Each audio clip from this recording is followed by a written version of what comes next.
Welcome back. If you are just joining us, this is International Tit Bits on Atlantic Television Network. And now we'll bring you the stories. The government in eastern Libya has been forced to postpone a reconstruction conference for the stricken city of Derna amid concerns about how donations will be spent and a lack of coordination with the west of the country. A large part of Derna was destroyed on the night of 10 September when severe flooding caused two dams above the town to burst. The death toll has been put at more than 10,000, but no official figure is yet deemed accurate. The official explanation for the reconstruction conference being postponed from 10th October until November was to give companies a necessary time to present effective studies and projects that will contribute to the reconstruction process. The conference date had been announced by the Prime Minister of the Eastern-based government, Osama Hamad. But on Saturday, Richard Norland, U.S. ambassador to Libya, who has two rival administrations in charge, joined the calls for the reconstruction process to be a national event rather than one conducted solely by the East. He said, as focus on reconstruction increases, Libyans need to be assured public funds are used transparently, accountably, and that assistance goes to those in need. The international community is preparing to assist in these efforts with financial and technical expertise.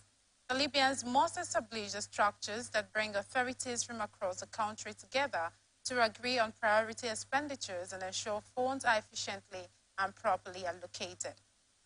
We urge Libyan authorities now to form such unified structures rather than launching separate efforts that represent the Libyan people without delay. A proposal to hold a reconstruction conference in Benghazi on 10th October would be much more effective if it were conducted jointly and inclusively in coordination with institutions that manage resources and funding, taking into account the best interests of the Libyan people. A huge fire erupted at the police facility in the Egyptian Suez Canal city of Ismailia earlier on Monday, injuring at least 25 people before firefighters contained the blaze after several hours, emergency services and media reported. Videos posted on social media show the city's security directorate engulfed in flames. The cause of the blaze was not immediately known. Two witnesses told Reuters that firefighters initially appeared to struggle to tackle the blaze. More than 3 hours later, state television said it had been contained. At least 25 people were injured in the preliminary count of casualties, the Egyptian Ambulance Authority said. Civil defense sources said parts of the building had collapsed in the fire. Interior Minister Mahmoud Tawfiq said a committee of advisors would be formed to look into the causes of the fire and review the construction safety of the building to restore its efficiency as soon as possible, according to his ministry. The Ismailia incident was the latest major fire to hit Egypt. A church blaze killed at least 41 people in August 2021. Indonesia is launching Southeast Asia's first high-speed railway, a key project under China's Belt and Road Infrastructure Initiative that will cut travel time between the capital and another major city from the current 3 hours to about 40 minutes. The project has been beset with delays and increasing costs, and some observers doubt its commercial benefits, but President Joko Widodo has championed it and will be inaugurating the 142.3-kilometer railway as it begins commercial operations Monday. A Chinese-made bullet train called Wash will connect Jakarta with Bandung, the heavily populated capital of West Java province. Widodo, along with of 4 state-owned companies and China Railway International Company Limited. A joint venture said the trains will be the fastest in Southeast Asia with speeds of up to 350 km per hour. Luhut bin Saab Hajjatan, the coordinating minister of and investment said China Railway has agreed to transfer its technology to Indonesia so that in the future the country's high-speed trains can be made domestically. Chinese Premier Li Guang took a test ride early last month while visiting Jakarta for 3 days of talks with leaders of the Association of Southeast Asian Nations and other countries. Li rode a train from Halim KCBJ station to the next station in West Java's Karawang city, a 40-kilometer ride that took about 11 minutes. He then returned on the same train. A rubber boat washed up on a beach in Israel on Sunday with no one on board, only what appeared to be the belongings of would-be migrants. Israeli authorities say they found the dinghy along the Mediterranean coast near the city of Netanya with nothing but a messy pile of personal items, food, water, and travel documents, including 3 from Somalia. Police said they were searching the waters nearby for signs of survivors and released a photograph of the boat. What looks like clothing, an air pump, and several makeshift inflatable lifebuoys were among the items that covered the boat's floor. The travel documents are still being investigated, the police said. According to the United Nations International Organization for Migration, more than 187,000 people crossed the Mediterranean so far this year, and the group has recorded 2,093 deaths along the sea and small unstable boats. Many come from Africa, fleeing conflict or in search of a better life. To provide emergency, India has not recognized the Taliban government, which ceased fire in Afghanistan in August 2021. It evacuated its own staff from Kabul ahead of the U.S. withdrawal from Afghanistan 2 years ago and no longer has a diplomatic presence there. The Afghan embassy in New Delhi has been run by staff appointed by the previous government of ousted Afghan President Ashraf Ghani with permission from the Indian authorities. There was no immediate comment by India's External Affairs Ministry, but an official said last week that the Afghan ambassador left India several months ago and other Afghan diplomats have departed for third countries reportedly after receiving asylum. India has said it will follow the Taliban government. The Afghan embassy statement said that it wanted to reach an agreement with the Indian government to ensure that the interests of Afghans living, working, studying, and doing business in India are safeguarded. Afghans account for around 1/3 of the nearly 40,000 refugees registered in India, according to the UN Refugee Agency. But that figure excludes those who are not registered with the UN.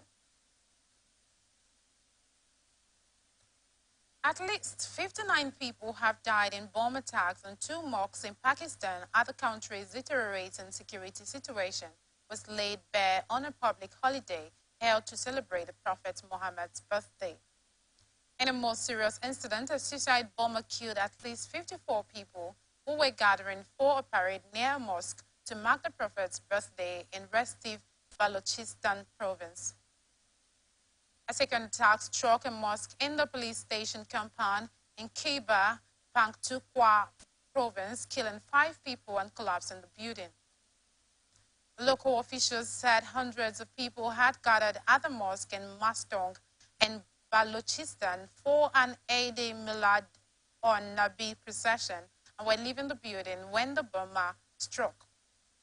Muslims hold rallies and distribute free meals to people on the occasion, which is also a public holiday. Celebration of the Prophet's birthday is accepted by the majority of Muslims in Pakistan, but certain denominations view it as an unwarranted innovation. According to one official, however, a Corey's car, Sassoli said, according to initial reports, we believe it was a suicide blast. It was a huge blast, and we believe the target was Gish Corey. We have at least 54 dead.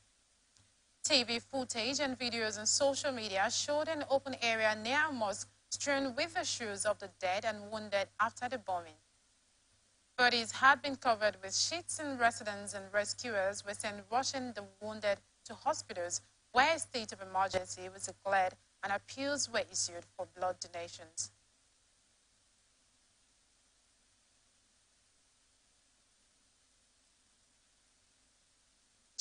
former Maldives President Abdullah Yameen was transferred from prison to house arrest on Sunday, fulfilling the campaign promise of his party candidate who won the presidential election runoff. Yameen is serving a prison term for bribery and money laundering during his presidency from 2013 to 2018. His transfer has been ordered by outgoing President Ibrahim Mohamed Soli at the request of President-elect Mohamed Muiz. Muiz will be taking oath on November 17th. The Elections Commission on Sunday released the formal results of Saturday's runoff, which showed 54.04% of the votes for Muiz, with Soli receiving 45.96%. The first round took place earlier in September, with none of the 8 candidates scoring more than 50%. The election was perceived a virtual referendum on which regional power, China or India, would have the biggest influence on the Indian Ocean archipelago state located strategically along a key east-west shipping route. Muiz, considered pro-China, promised he would remove Indian troops from the Maldives and balance the country's trade relations, which he said were heavily in India's favor. India, which is hosting many Maldivians, considered the country to be located in its area of influence, while China has included the Maldives as a part of its Belt and Road Initiative when Yemen was president. The project is meant to build railroads, ports, and highways to expand trade and China's influence across Asia, Africa, and Europe. Indian Prime Minister Narendra Modi congratulated Muiz on his election victory. Indians remain committed to strengthening the time-tested India-Maldives bilateral relationship and enhancing our overall cooperation in the Indian Ocean region, he said on X, formerly known as Twitter. The United States also congratulated Muiz, saying the two countries have a strong relationship based on mutual respect and shared interests.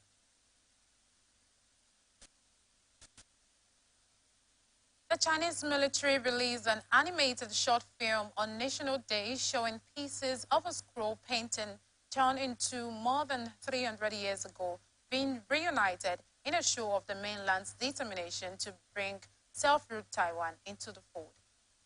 The pieces of the dwelling in the Fujian Mountains, one of China's best-known ancient paintings, are kept separately in museums in China and Taiwan, the democratically governed island of Beijing claims as one of its provinces and which it reserves the right to take over by force. On National Day on Sunday, the People's Liberation Army's Eastern Theater Command, known for belligerent videos of exercises around Taiwan, released an animated short film called Dreams Come Through on Fujian River, appealing to the shared cultural roots of people on both sides of the Taiwan Strait. The film featured 2 ales representing the 2 pieces of the painting by Yuan Dynasty Master Yang Gongwang, which was torn apart in the 17th century by one of its owners.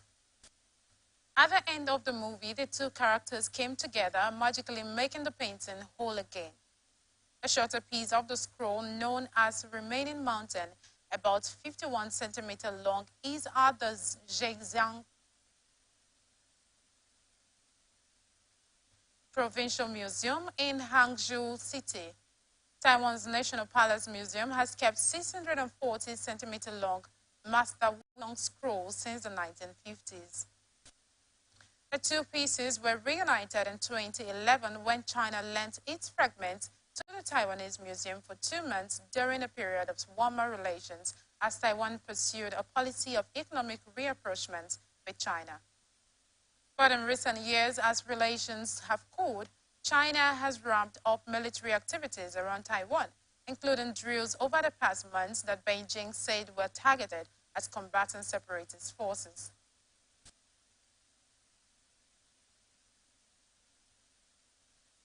Taiwan prosecutors said on Monday they are investigating accusations that people tried to interfere in the island's submarine program that details about it were leaked in what would be a serious breach of security. Taiwan unveiled its first domestically developed submarine on Thursday, a major step in a project aimed at strengthening the island's defense and deterrence against the Chinese Navy. though it won't enter service for 2 years. Huang Shengguang, who is leading the program, told local media last week that lawmakers, whom he did not name, had made it difficult for the program to purchase critical equipment, and that a contractor who has failed to obtain a bid forwarded information to China. Taiwan's Supreme Prosecutor's Office, in a short statement, said Huang's accusation has attracted great attention, given the national security and defense implications. It said it had instructed prosecutors to investigate the case as soon as possible in order to safeguard national security. It did not give details or names. Taiwan, which China views as its own territory, has made the indigenous submarine program a key part of an ambitious project to modernize its armed forces as Beijing stages almost daily military exercises to assert its sovereignty claims. The submarine program has drawn on expertise and technology from several countries, a breakthrough for diplomatically isolated Taiwan.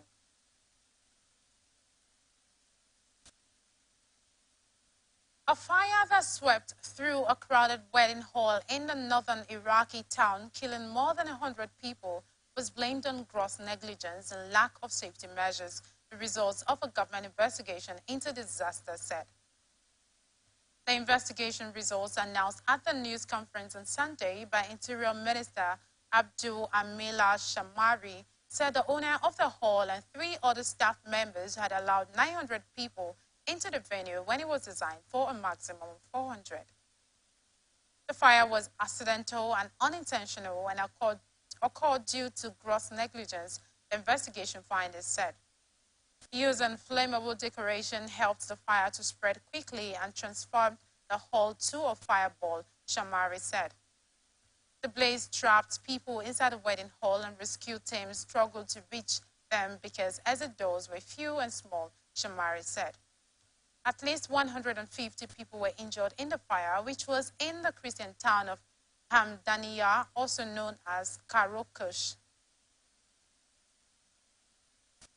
The Interior Minister put the death toll at 107 and said the investigation panel had proposed that the government should provide financial support to families of the dead and injured. The investigation also made recommendations that legal actions should be taken against local officials.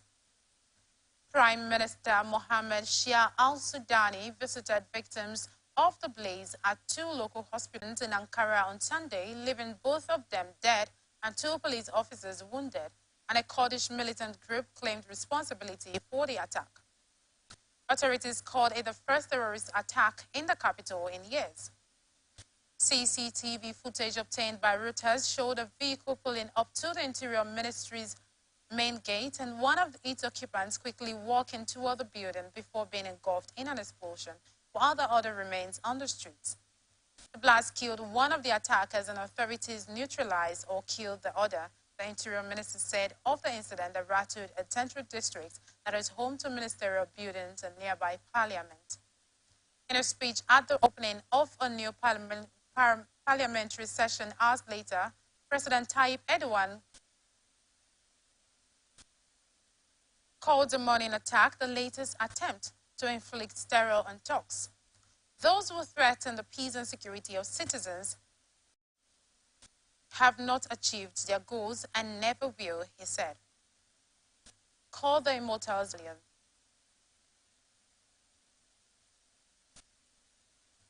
The Turkish warplanes carried out airstrikes on suspected Kurdish militant targets in northern Iraq on Sunday following a suicide attack on a government building in the Turkish capital, Turkey's defense ministry announced. Some 20 targets of the Kurdistan Workers' Party, or PKK, were destroyed in the latest aerial operation, including caves, shelters, and depots, the minister said, adding that a large number of PKK operatives were neutralized in the strikes. Earlier on Sunday, a suicide bomber detonated an explosive device near an entrance of the Interior Ministry, wounding 2 police officers. A second assailant was killed in a shootout with police. The PKK, which maintains bases in northern Iraq, claimed responsibility for the suicide bombing, according to a news agency close to the rebel group. Turkey's Interior Ministry also identified one of the assailants as a member of the outlawed group. He said efforts were still underway to identify the second attacker. The attack happened hours before Turkey's parliament reopened after its 3-month summer recess with an address by President Recep Tayyip Erdogan.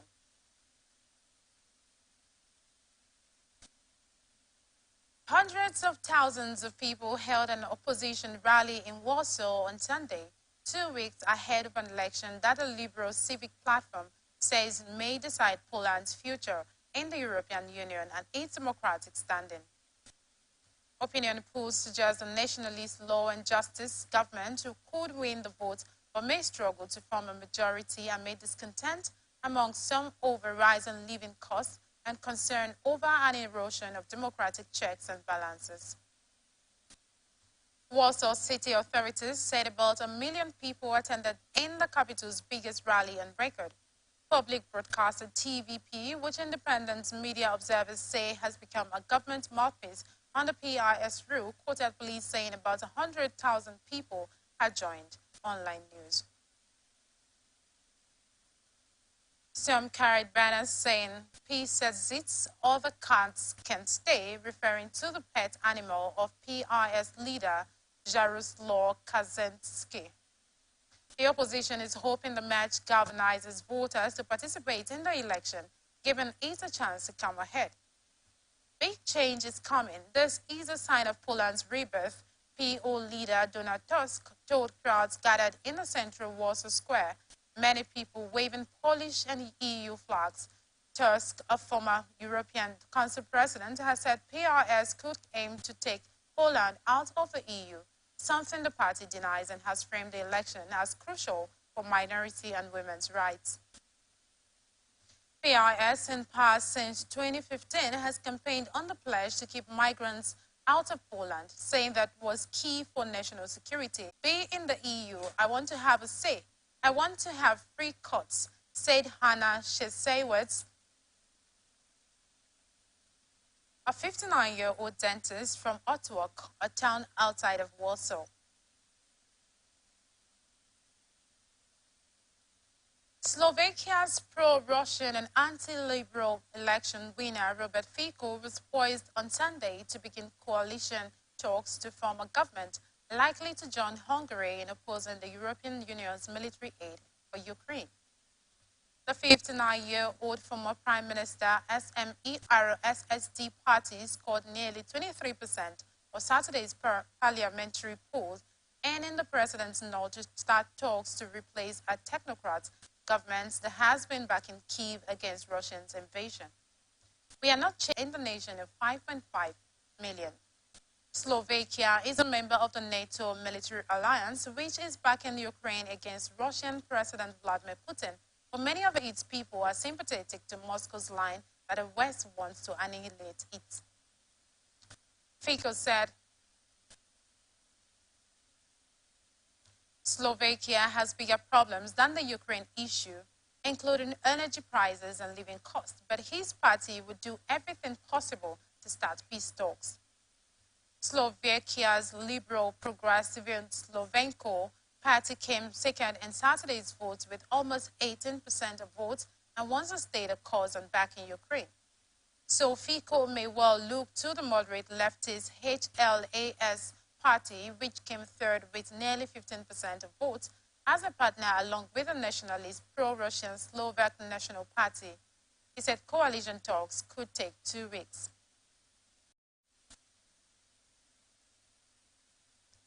Kosovo on Saturday demanded that Serbia withdraw its troops from their common border, saying it was ready to protect its territorial integrity.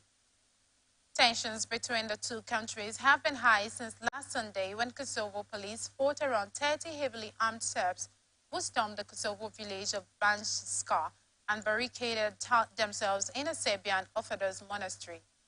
3 attackers and 1 police officer were killed. The combat prompted new international concern over stability in Kosovo, which has an ethnic Albanian majority and declared independence from Serbia in 2008 after a guerrilla uprising and a 1999 NATO intervention. We call on President Vučić and the institutions of Serbia to immediately withdraw all troops from the border with Kosovo. the Kosovo government said in a statement. The deployment of Serbian troops along the border with Kosovo is a next step by Serbia to threaten the territorial integrity of our country.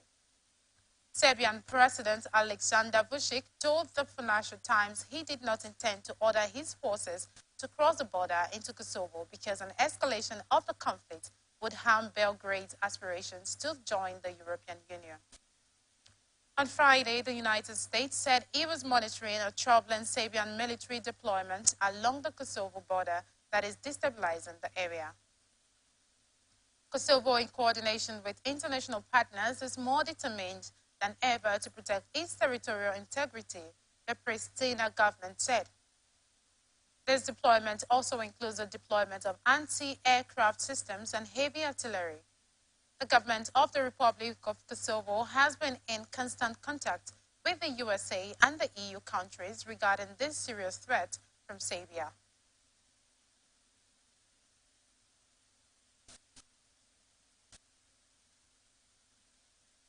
There are no immediate plans to deploy military instructors to Ukraine, British Prime Minister Rishi Sunak said on Sunday, drawing back from comments by his defense minister who had suggested troops could carry out training in the country.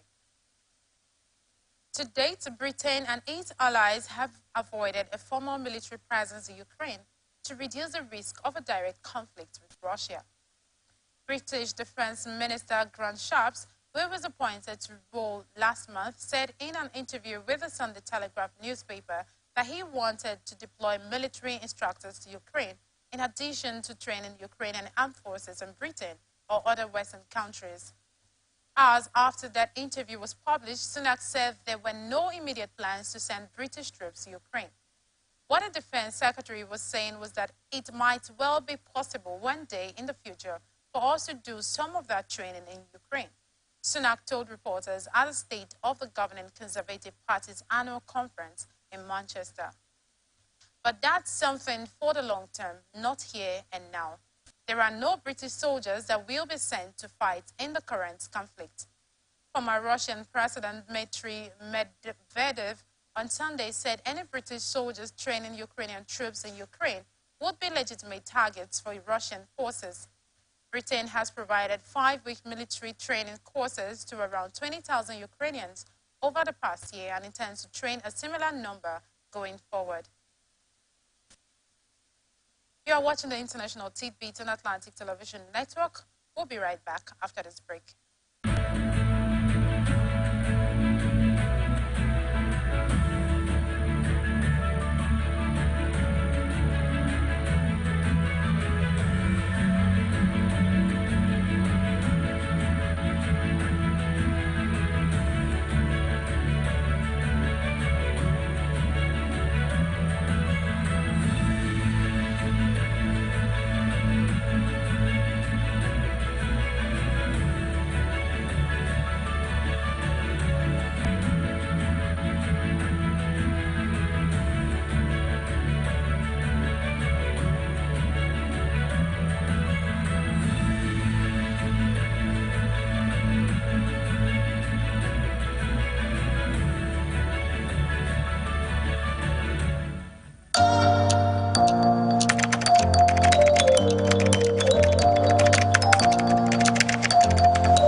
Welcome back. If you are just joining us, this is International Tit Bits on Atlantic Television Network.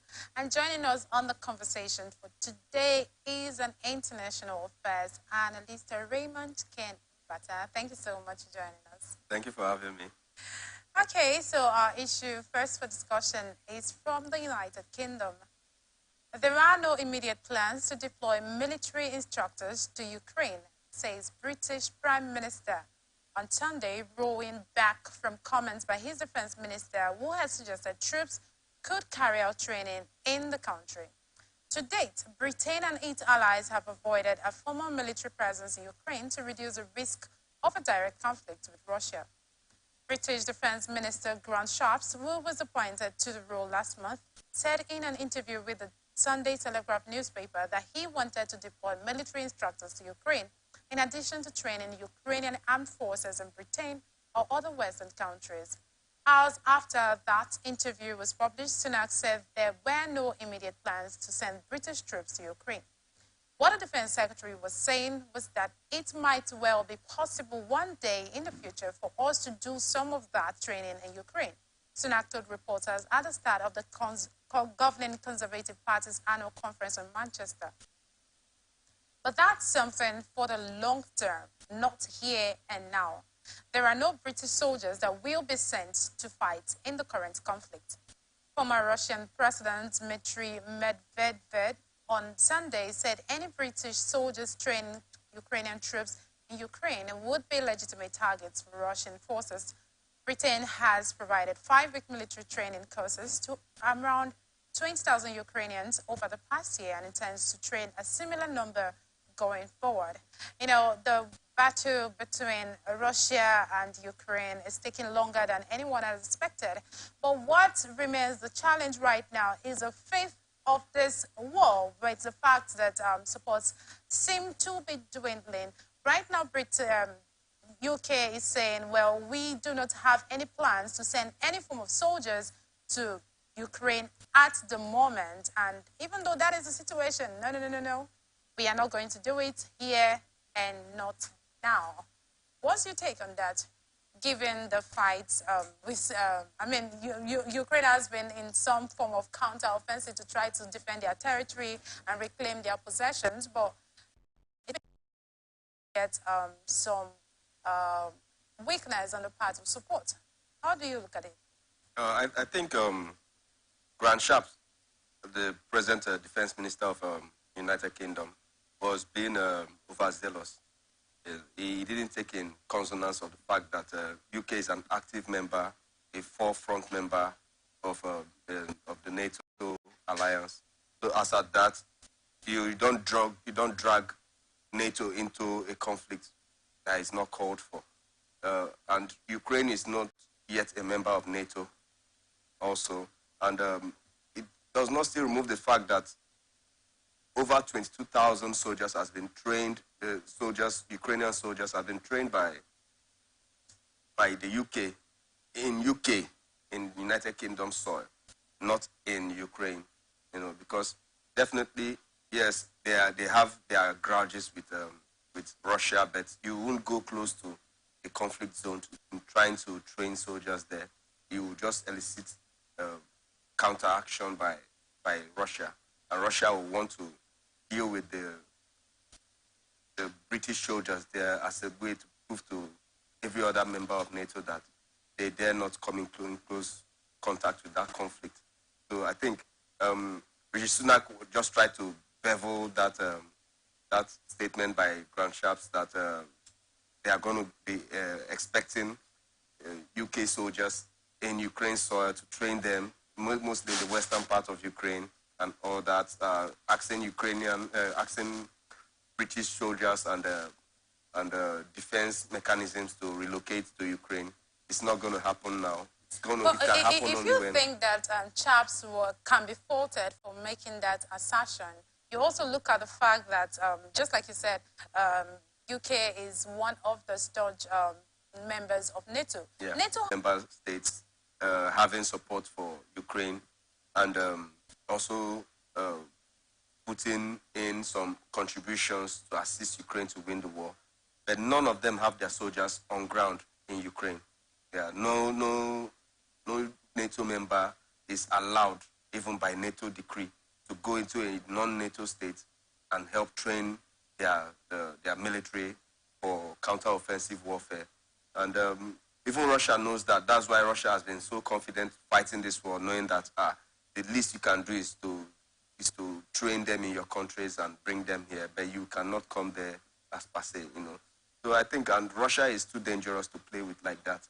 Yes, Russia fights dirty, and NATO has to be very careful in taking these decisions in order to make sure that the war too comes to a sensible conclusion. Russia is very dirty. I mean, nobody really want to front it. And just like that, the UK Britain is trying to, play the smart one with all of these. Do you think if they come out openly and, try to train these Ukrainian soldiers, whether in Ukraine or in the United Kingdom, yeah, it is going to, they are going to look like they are challenging Russia. I think they are going to be scared of Russia for doing that. I think that is what they are trying to avoid. No, the truth is that if they happen to train Ukrainian soldiers on warfare against Russia, Russia will just abandon all Ukrainian targets and focus only on the British soldiers that are there in order to send a very bleak message. And definitely, there are better ways of still sending people into Ukraine to assist Ukraine to fight the war without having your flag on their But you on also their know that uniforms. the European... By now, the only thing that can happen is that they could send soldiers incognito as volunteers to go fight for Ukrainian army, wearing the Ukrainian badge and the Ukrainian flag, not with your own country's flag, because once Russia is able to get one of those soldiers, they'll use it as a propaganda. All the while, we have been having it difficult because some people have been playing subterfuge. So that's the stance on that. Okay, well, we don't know the hope and the faith of Ukraine in all of this, but we'll just keep watching and see how things unfold. This is a much we'll take on International Tidbit today. Thank you so much, Raymond, for joining us. My pleasure. And thank you, our viewers, for being out there. We hope you join us again tomorrow for another interesting time. I am Anita Obari. If you missed anything, you can follow us on our social media platforms, Twitter, Atlantic TV Net, Facebook and YouTube at Atlantic Television Network, Instagram and TikTok at Atlantic TV Network 1. Do remember the peace and unity are the batteries to progress.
It is amazing. Honourable students, human trafficking.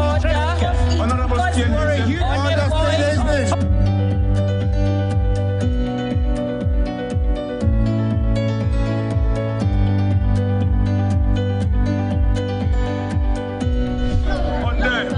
They are not picking our calls.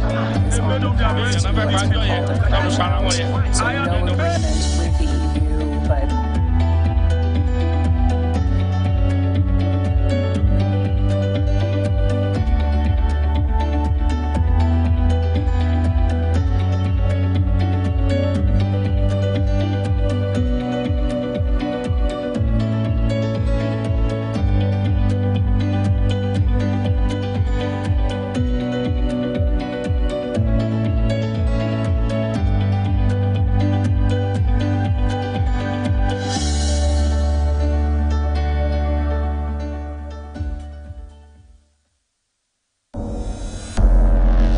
Every day, our lives are changed by history. We are one people, all of us. Leaders, politics, Nobody's ambition is what's the blood. I have fought very firmly.